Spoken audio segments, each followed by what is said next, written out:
गरीब बच्ची। एक मंदिर में 7 साल की लड़की अपने छोटे भाई को लिए मंदिर की सीढ़ियों पर हाथ जोड़कर बैठी थी। वह लड़की भगवान से कुछ मांग रही थी। उसकी हालत बहुत खराब थी, उसके कपड़े फटे और गंदे थे। करीब जाकर देखा तो वह लड़की आंसुओं से रो रही थी। मंदिर में आते जाते लोग उसे देख रहे थे, लेकिन वह लड़की ना जाने भगवान से क्या मांगने में लगी हुई थी।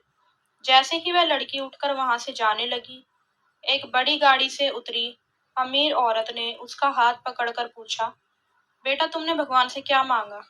तब उस लड़की ने कहा कि मेरे दादाजी इस दुनिया में नहीं है, उनके लिए मैंने स्वर्ग मांगा, और मेरी दादी मेरे दादा को याद करके खूब रोती है, उनके लिए मैंने सब्र मांगा। और मैंने भगवान से कहा है, भगवान जब आपको पता है कि मेरे घर में सिर्फ दादाजी ही घर चलाते हैं, तो आपने उनको अपने पास क्यों बुला लिया? मेरे पास सिर्फ दादा दादी हैं, माता पिता तो आपने पहले ही अपने पास बुला लिए हैं। अब हम क्या करेंगे? यह कहकर वह बच्ची रोने लग गई। तब उस औरत ने पूछा, क्या तुम स्कूल जाती हो? तब उस बच्ची ने कहा, हाँ मैं स्कूल जाती हूँ। तो वह औरत पूछती है, तुम कौन सी कक्षा में हो? तब उस बच्ची ने कहा कि अरे मैडम, मैं स्कूल में पढ़ने थोड़ी जाती हूँ, मैं तो रोज वहाँ भेलपूरी बेचने जाती हूँ। मेरी दादी मुझे भेलपूरी पैक करके दे देती है, मैं स्कूल में जाकर बेच आती हूँ। बस हमारा यही काम है, और इसी काम से हमारा घर चलता है। यह सुनकर उस औरत को बहुत बुरा लगा। तब उस औरत ने उस बच्ची से पूछा, बेटा तुम्हारा कोई रिश्तेदार नहीं है? तब छोटी बच्ची बोली, पता नहीं मेम साहब, लेकिन दादी कहती है गरीब का कोई रिश्तेदार नहीं होता। औरत बोली, तुम्हारी दादी एकदम सही कहती है। फिर वह बच्ची कहती है कि नहीं मेम साहब, मेरी दादी मुझसे रोज झूठ बोलती है और पूछती है कि वह कैसे। तब वह बच्ची बताती है कि रोज दादी खाना खाते वक्त हमें देखती रहती है। जब मैं बोलती हूँ कि दादी तुम भी खाना खाओ ना, तो दादी बोलती है, बेटा मैंने तो कब का खाना खा लिया, लेकिन जब खाना मेरे सामने ही बना है तो खा कैसे लिया? यह सुनकर बच्ची के साथ साथ उस अमीर औरत की आंखों में भी आंसू आ गए।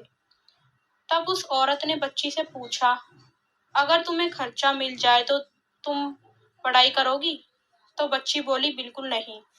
यह सुनकर वह औरत चौंक गई, और बच्ची बोली कि अब दादाजी भी नहीं है तो कमाना मुझे ही पड़ेगा। मेरी बूढ़ी दादी कहाँ जाएंगी कमाने? अब मेरे पढ़ने लिखने का कोई फायदा नहीं। अगर पढ़ना ही होगा तो मैं अपने छोटे भाई को पढ़ाऊंगी। तब उस औरत ने उस बच्ची को कुछ नोट दे दिए, लेकिन उस बच्ची ने उन नोटों को लेने से मना कर दिया, और कहने लगी कि आप आज मुझे पैसे दे देंगे, लेकिन कल तो मुझे पैसे कमाने ही पड़ेंगे। मैं अपनी आदत खराब करना नहीं चाहती। आप मंदिर में बैठे कुछ लाचार लोगों को ही यह पैसे दे दीजिए, आपका भला होगा।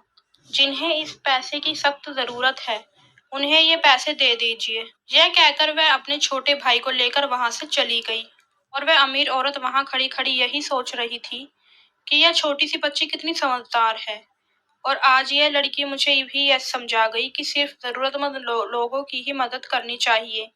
मैंने उसे पढ़ाई का खर्चा देने के लिए भी कहा, लेकिन उसने अपनी बूढ़ी दादी के लिए पढ़ाई के खर्चे से भी इनकार कर दिया। इसका मतलब वह अपनी दादी से कितना प्यार करती थी। अपनी दादी के लिए उसने अपनी पढ़ाई को भी ठुकरा दिया।